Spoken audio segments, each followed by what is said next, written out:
The Government Oversight Committee met in Augusta today to consider looking into working conditions at two Maine psychiatric facilities. Keenan Mills reports.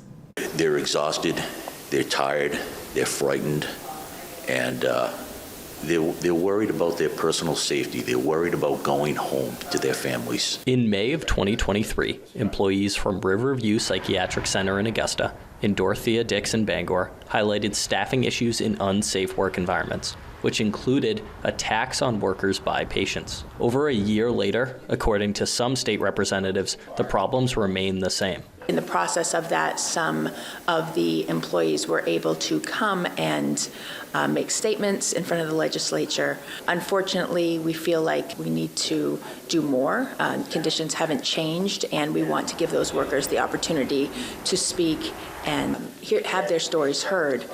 The employees want the Government Oversight Committee to ask the Office of Program Evaluation and Government Accountability, or OPEGA, to look into the conditions at both facilities.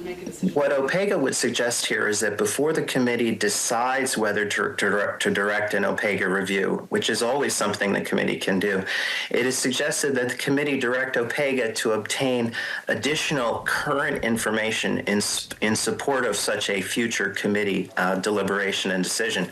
The official motion voted on was directing OPEGA to gather more information on worker safety in both buildings and return with a report by February.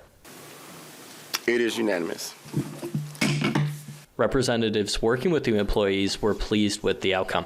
And I'm glad that the committee sees the urgency and the concerns that are being voiced and is willing to look into this more deeply. Keenan Mills, WABI TV5 News, Augusta.